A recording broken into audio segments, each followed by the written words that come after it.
지난주 요한복음 2장에 참 성전이신 예수님이라는 제목으로 말씀을 나누었죠.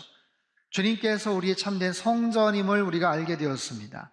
아무리 이 땅에서의 성전이 아름답고 화려하다고 해도 수십 년, 아니 수백 년 동안 정성스럽게 성전이 잘 지어졌다고 해도 그 성전을 찾아오는, 그 성전에서 예배하는 자들의 마음이 부패되어 있고 악하다면 여러분, 그것은 온전한 성전의 기능을 할 수가 없어요.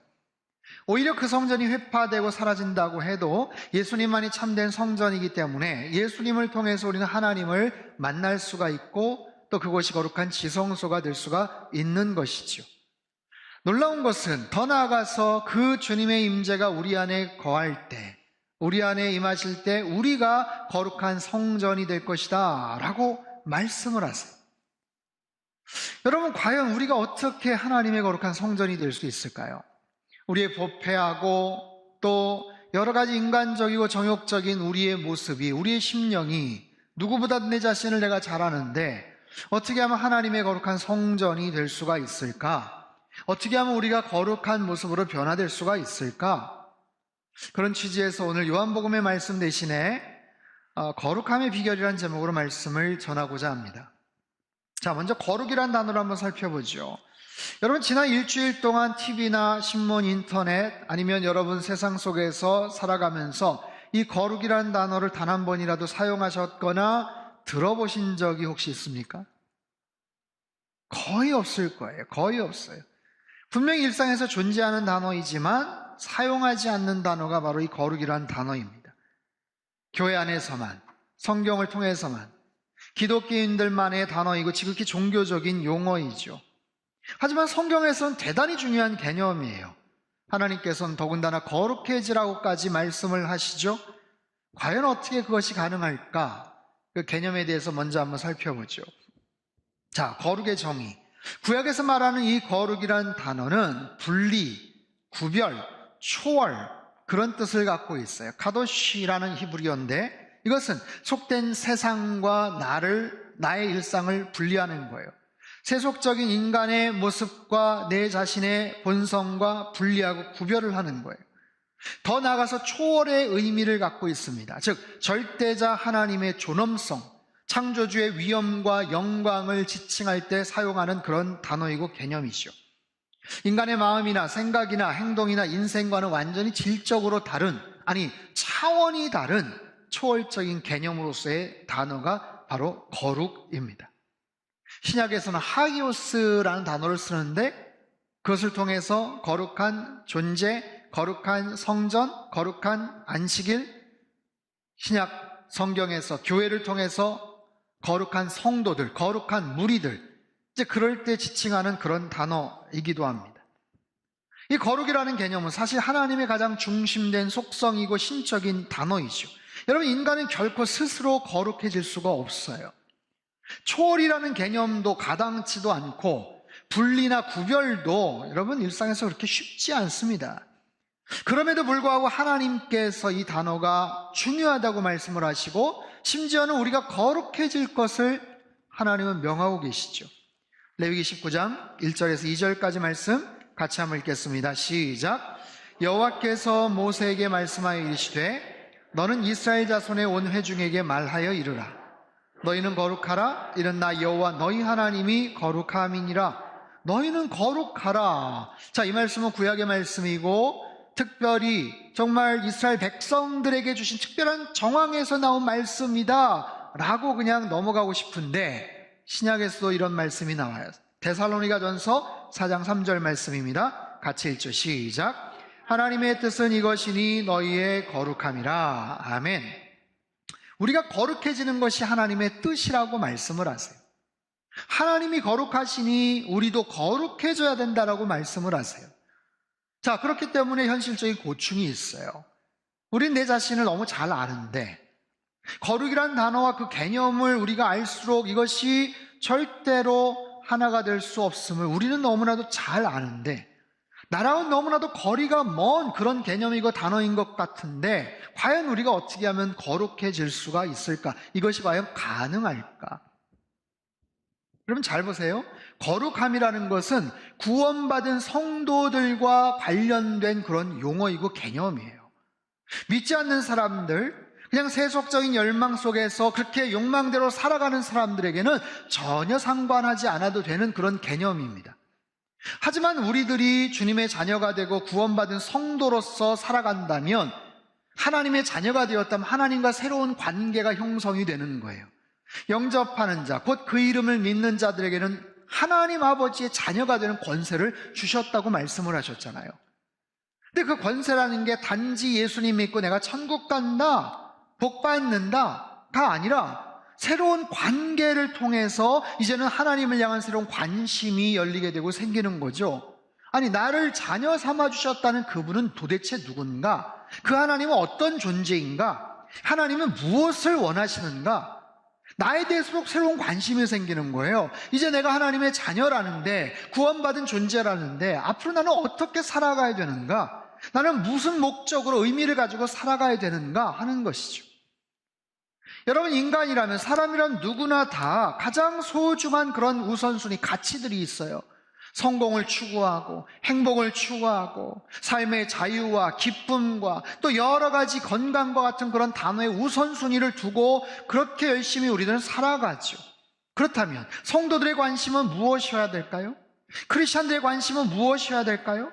똑같은 성공과 행복인데 단지 예수님 때문에 더 성공하는 것, 예수님 때문에 내가 기도해서 응답받아서 더 행복하게 사는 것, 예수님 때문에 더 몸 건강하게 사는 것, 단지 그런 차이뿐일까요? 그렇지 않아요. 여러분, 내가 예수님의 자녀가 되었다면, 하나님의 자녀가 되었다면 우리 인생에 새로운 목적이 있고 새로운 비전들을 하나님께서 우리에게 주셔요. 그것이 바로 거룩함입니다. 하나님의 거룩함을 닮아가는 거예요. 여러분, 우리가 하나님의 거룩함을 어떻게 닮아갈 수 있을까요? 과거에는 불가능했습니다. 주님을 알기 전에는 우리는 불가능했어요. 타락한 존재로서 거룩함을 닮아간다. 이건 어불성설이에요. 여러분 생각해 보세요. 아담은 최초로 하나님 앞에 지음받은 존재로서 분명히 그 거룩성이 있었을 거예요. 거룩한 존재로 태어났을 겁니다. 창조되었지요. 그러나 죄로 말미암아 그 거룩성이 파괴가 됩니다. 손상을 입습니다. 그 뒤로는 타락한 존재가 되죠. 여러분, 아담의 모든 후손들, 모든 후예들은 바로 그 죄된 씨앗, 그 죄된 그런 DNA를 가지고 태어났기 때문에 인간 스스로는 그 거룩성을 회복시키거나 완성시켜 갈 수가 없어요. 그러나 우리 모든 크리스천들은 예수 그리스도로 말미암아 주님의 그 생명의 씨앗이 우리에게 심겨졌기 때문에 그것을 바탕으로 하나님의 거룩성을 다시 회복시켜 나갈 수 있다라는 거예요. 그래서 나의 욕망이나 나의 성공만을 위한 인생이 아니라 하나님의 뜻에 관심을 두고 예수님이 내 안에 거하실 때 주님이 원하시는 삶을 살아가는 것, 주님이 기뻐하시는 그런 성품들이 드러나는 것, 그렇게 해서 점차적으로 변화되는 것, 거룩해지는 것, 그것을 성화라고 하죠. 성화되어 가는 것, 내 삶이 점점 더 거룩해지는 거예요. 잘 들으세요. 주님의 거룩함이 우리의 삶을 통해서 드러나는 것이 바로 성화입니다. 뭐라고요? 주님의 거룩함이 나의 삶을 통해서, 나의 인격을 통해서, 나의 언행 심사를 통해서 나타나는 것이 바로 성화이고 거룩해지는 그런 과정이에요. 내가 단지 과거보다 좀 더 착하게 살아야지, 좀 더 정직해져야지, 그건 한 일부분에 불과합니다. 물론 우리가 살다 보면 주님의 한 거룩함의 한 단편들이, 한 그런 여러 가지 그런 부분들이 우리의 삶을 통해서 나타날 수가 있어요. 하지만 거기에서 머물면 안 돼요. 왜냐하면 그 주님 안에는 완전한 거룩, 완전한 사랑, 완전한 용서, 완전한 하나님의 놀라운 그런 은혜가 그 안에 있기 때문에 우리의 모습을 통해서 주님의 그 거룩성이 드러날 수 있게 해야 되는 거예요. 자, 그렇다면 어떻게 그것이 가능할까? 얼마만큼 우리가 정말 이를 악물고 노력을 해야 그 주님의 사랑을, 그 용서를 우리의 삶으로 실천할 수 있단 말인가? 오스왈드 챔버스라는 목사님이 그분의 책 거룩과 성화에서 이렇게 이야기를 합니다. 제가 한번 읽어보죠. 거룩함은 모방으로 이루어지는 것이 아닙니다. 우리는 절대로 모방할 수 없습니다. 거룩함의 비밀은 우리가 예수 그리스도의 거룩을 수여받는다는 사실입니다. 주님이 우리 안에 온전히 거하시면 의식하지 않아도 거룩이 나타나게 되어 있습니다. 이것이 거룩함의 비밀입니다. 여러분, 이거 굉장히 중요한 그런 포인트예요. 우리가 흉내낸다고, 우리가 모방을 한다고 그분의 거룩함을 닮아갈 수 있는 것이 아니라는 거예요. 주님으로부터 그저 수여받는 것, 선물처럼 물려받는 것이다 라는 거죠. 그렇다면 우리 가만히만 있으면 되는가? 가만히만 있으면 언젠가 주님께서 그냥 선물처럼 떡하니 주시는 것을 기다리고 그냥 받으면 되는가? 그렇지 않아요. 주님의 역할이 있듯이 우리의 역할이 있어요. 뭐냐 하면 그렇게 살고 싶은 열망이 우리 안에 있어야 됩니다. 우리 안에 그런 열망이 있는가? 그저 좀 더 좋은 사람이 되는 것, 아니 그걸 넘어서서 하나님께서 원하시는 그런 사람이 되기를 원하는 열망, 내 안에 계시는 예수 그리스도께서 나의 본성, 나의 욕심, 나의 정욕으로 인해서 가리워지는 것이 아니라 주님의 그 성품이 온전하게 드러나기를 원하는 그런 열망이 있는가? 그런 모습으로 나의 시간을, 나의 삶을 구체적으로 드리고자 하는 그 간절한 열망이 있는가? 그렇다면 그 열망을 토대로 분명한 그런 결단과 분명한 의지가 우리 안에 있는가라는 거예요. 여러분, 이건 그냥 막연하게 그랬으면 좋겠다라고 생각해서 이루어지지 않아요. 여러분, 구원의 은혜는 전적인 하나님의 선물인 줄로 믿습니다. 아멘이시죠?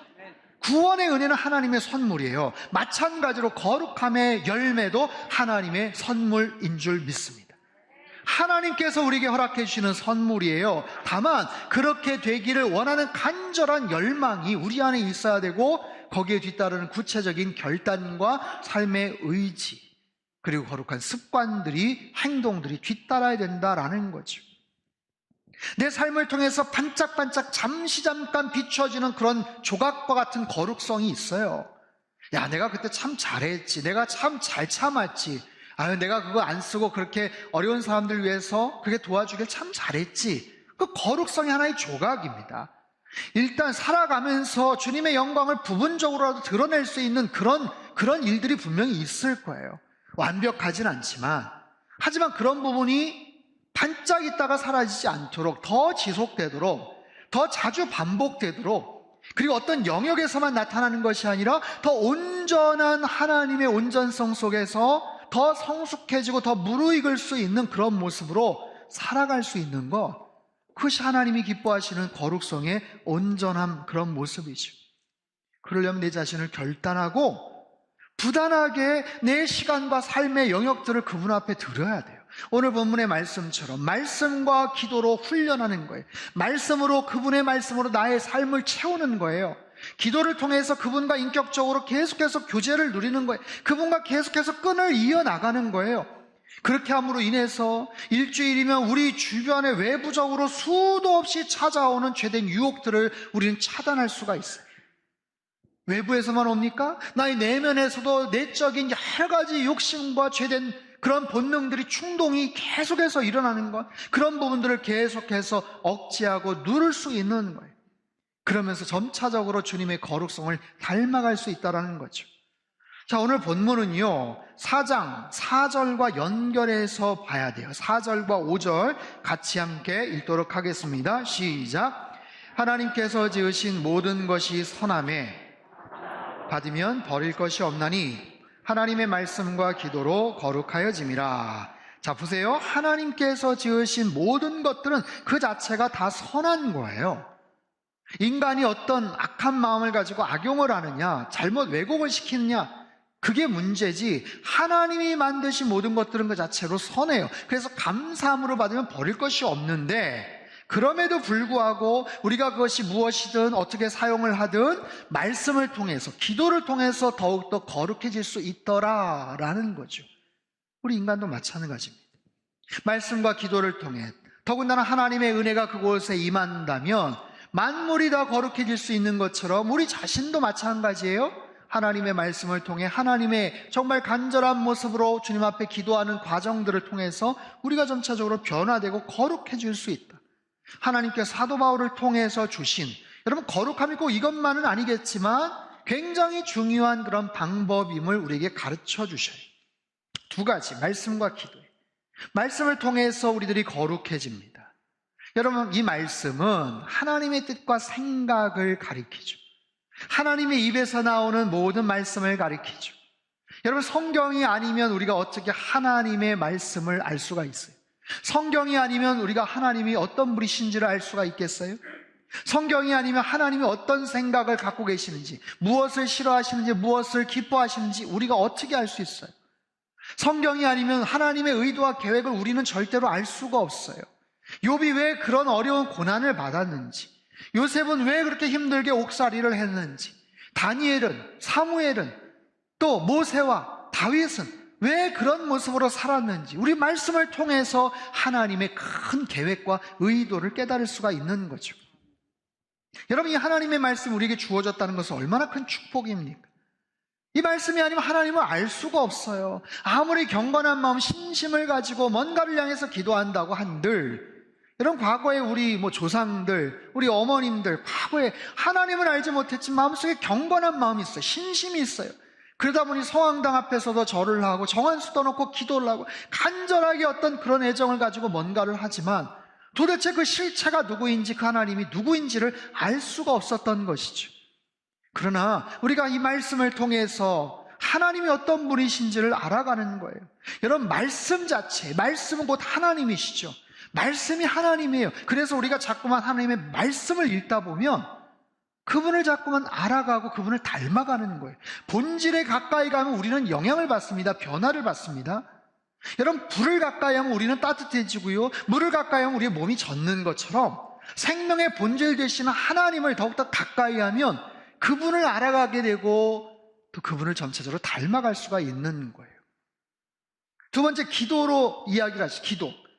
여러분, 기도를 통해서 우리 하나님께 더 가까이 나아갈 수 있는데, 참 많은 분들이 신앙생활을 오래 했지만 기도에 대해서 간혹 오해를 하는 것은 뭐냐면, 이 기도라는 것이 어떤 권세 있는 분에게 우리 소원 청구를 하거나 아니면 민원을 제기하는 것 같이 착각을 할 때가 많다는 거예요. 여러분, 기도라는 것은 우리의 버킷리스트를 적어서 이렇게 하나님 앞에 이렇게 청구하듯이 제출을 하는 게 아니죠. 기도는 뭡니까? 대화입니다. 내가 존경하는, 내가 사랑하는 그 하나님과 내가 끊임없이 대화를 나누는 거예요. 여러분, 좋은 것을 먹고 와도, 멋진 데를 갔다 와도 누군가에게 나누고 싶은 그런 충동이 있어요. 누군가에게 뭔가를 이야기하고 싶은 그런 마음이 있다고요. 그런데 하물며 내 마음속에 있는 부분들을 그 하나님 앞에 알을 수 있는 것, 그리고 그 과정을 통해서 우리는 하나님의 거룩성을 닮아가고 그리고 그분의 거룩함을 수여받아요. 저희가 몇 주 전에 교직원 예배 때 이 질문에 대해서 함께 같이 나눠봤어요. 아주 심플하고 단순한 아주 그런 질문이지만 뭐냐면, 우리가 기도를 하면 어떤 일이 벌어지나, 우리가 기도를 하지 않으면 어떤 일이 벌어지나, 기도를 할 때와 기도를 하지 않을 때 도대체 어떤 일들이 발생을 하는가 하는 것을 한번 적어보고 서로 같이 한번 나눠봤어요. 여러분, 우리가 기도를 하면 어떤 일들이 벌어집니까? 기도하면 소망이 생기죠. 기도하면 내 뜻이 아니라 하나님의 뜻을 분별하게 되죠. 기도를 하다 보니까 내 문제가 눈에 들어와요. 그동안은 남 탓으로 자꾸만 생각을 했는데, 기도를 하다 보면 버려야 될 것과 취해야 될 것이 무엇인지를 또렷하게 구분을 합니다. 기도를 하면 상대방의 존귀함을 깨닫게 되고 상대방의 아픔과 눈물도 이해할 수 있게 되죠. 기도를 하면 영적인 능력을 얻고요, 기도를 하면 하나님이 기뻐하시는 삶을 살아갈 수가 있게 되죠. 자, 그러면 반대로 기도하지 않으면 어떤 일들이 벌어질까? 기도하지 않으면 성령 충만할 수가 없습니다. 기도하지 않으면 죄악 가운데 빠질 가능성이 훨씬 더 높아요. 기도하지 않으면 시간을 참 낭비하더라고요. 믿음도 생기지 않고요, 능력을 발휘할 수 없고요, 기도하지 않으니까 자꾸만 내 혈기가 불쑥불쑥 올라오고요, 기도하지 않으니까 영적으로 자꾸만 시들시들해지고요, 시험에 들고요, 사소한 말에 상처를 받고요, 기도하지 않으니까 바른 관계들이 자꾸만 꼬이고 엉성해져요. 수십 가지 그런 리스트들이 아마 있을 거예요. 그렇게 뻔히 알면서, 이렇게 중요하다는 것을 알면서 우리는 열심히 기도하지 않을 때가 얼마나 많은지. 여러분, 가정에 가서 우리 가족들하고 부부끼리 한번 이거 적어보세요. 뭐냐 하면 여러분, 말씀과 기도로 거룩해진다고 했는데 말씀은 하나님의 말씀이에요. 하나님으로부터 오는 거죠. 하나님으로부터 오는 하나님의 뜻을, 하나님의 음성만을, 말씀을 우리가 경청하는 거예요. 기도는 뭐예요? 나로부터 시작이 되는 거예요. 나의 생각과 나의 마음을 하나님 앞에 아뢰는 거예요. 하나님의 말씀으로 우리에게 뭔가를 전하시고 우리는 기도를 통해서 하나님 앞에 뭔가를 아뢰는 거예요. 여러분, 이런 선순환적인 영적 사이클들이 잘 이루어질 때 우리들은 성령 충만하다라고 볼 수가 있어요. 여러분 어떠십니까? 하나님으로부터 말씀을 받는 것, 그리고 내가 하나님께 뭔가를 말씀을 드리는 것, 둘 중에 어떤 연결고리에 문제가 생겼거나 그러면 나는 좀 뭔가 균형 잡힌 지금 영적인 생활을 하지를 못하고 있다라고 볼 수 있어요. 사랑하는 성도 여러분, 이 거룩이라는 것은요, 우리가 도달할 수 있는 굉장히 이상적이지만 가장 아름다운 덕목이에요. 짐승들은 절대로 거룩을 꿈꿀 수가 없습니다. 그냥 본능대로 살다가 이렇게 죽는 거죠. 그러나 인간은 거룩을 꿈꿀 수가 있는 거예요. 하나님의 성품을 가질 수가 있어요. 하나님의 성품, 신의 성품에 참여한 자, 그리스도의 장성한 분량에 이를 수 있게까지 기회를 주셨고 오픈해 주셨잖아요. 그래서 내가 예수님을 알고 예수님을 만나고 그 안에서 변화가 되고 그분의 자녀가 되고 그분의 제자로서 삶을 살아간다면 우리에게 그런 관심이 생겨야 되는 거예요. 가장 아름답고 가장 고귀하고 가장 향기로운 내 삶 속의 어떤 구체적인 변화가 바로 거룩함이죠. 그래서 말씀과 기도 생활로 내 삶의 우선순위를 바꿔나가는 거예요. 절대로 그냥 이루어지지 않습니다. 거룩한 습관을 만들어 가야 되는 거예요. 구체적인 행동을 해야 되는 거예요. 여러분, 최근에 간절하게 기도를 해보셨나요? 간절한 마음을 가지고 기도를 해보셨나요? 일주일이면 우리 성도님들의 정말 절박하고 간절한 기도 제목들이 막 쏟아져 나옵니다. 하지만 내 자신의 문제를 놓고도 그렇게 간절하게 기도했던, 물론 그런 때가 있었을 거예요. 정말 절박하게 하나님 앞에 매달리면서 들어주시지 않으면 나 큰일 납니다, 나 죽습니다라고 떼쓰듯이 간절하게 기도했던 때가 있었죠. 그런데요, 사람은 참 간사해서 조금만 상황이 나아지면 기도의 자리를 찾지 않습니다. 절대로 자연스럽게 성경에 심취하지 않아요. 인간의 이 부패된 심령 때문에 그렇습니다. 그래서 어느 정도는 계속해서 습관을 만들어 가야 돼요. 거룩하게 길들여지는 영적인 훈련들이 필요하다는 거죠. 여러분, 내 자신의 부패된 심령이 나를 지배하지 않도록 내 스스로를 통제하고 내 안에 계신 예수 그리스도께서 나를 통해 드러날 수 있도록 만들어 나가는 것, 그래서 어느 순간 자연스럽게 나의 행동과 나의 일상에서 예수님의 거룩함이 드러나게 만드는 것, 예수님의 아름다운 성품이 아름답게 나타나게 만드는 것, 그것이 거룩함의 가장 귀한 그런 본질이고 모습이에요. 사랑하는 성도 여러분, 거룩함을 삶의 목표로 살아가시기를 주님의 이름으로 축원합니다. 날마다 하나님의 말씀을 읽고 날마다 하나님께 기도함으로 여러분 영적인 습관들을 만들어 가십시오. 나의 시간 속에서 하나님의 뜻을 드러내세요.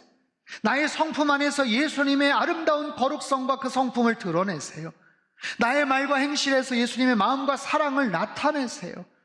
내가 하고 싶은 대로 말하지 않고 그냥 내가 생각대로 함부로 사람들을 대하지 않는 거예요. 여러분, 성숙한 크리스찬이라면 온유한 사람이어야 되고 겸손한 사람이어야 돼요. 사람을 함부로 대하거나 무례하게 막대해서는 안 되는 거예요. 진실하게 정직하게 살아가는 거예요. 까칠한 성격을 매력이라고 생각하지 마세요. 급하지만 난 뒤끝이 없어, 여러분 자랑할 것도 아닙니다. 예수님의 마음을 품고 살게 해달라고 그런 간절한 그런 열망이 우리 안에 있었으면 좋겠어요. 그래서 예수님의 성품이 나의 인격으로 나타나고 예수님의 거룩성이 나의 삶을 통해서 드러날 수 있도록 그렇게 멋지고 정말 인격적으로 성숙한 그런 사람이 되어서 그렇게 나이를 들고 늙어가는 거예요. 그렇게 일평생 살다가 그렇게 아름다운 모습으로 살다가 주님께서 어느 날 부르시며 호련히 떠나갈 수 있는, 주님 가장 가까운 상태에서 주님을 만날 수 있는 그런 귀하고 복된 인생이 되시기를 주님의 이름으로 축원합니다. 우리 인생이 변화되고 거룩한 성전이 되어갈 수 있다고 말씀을 하세요. 그런 귀한 모습으로 거룩함을 삶의 목표로 살아가는 저와 여러분의 삶이 되시길 주님의 이름으로 축원합니다.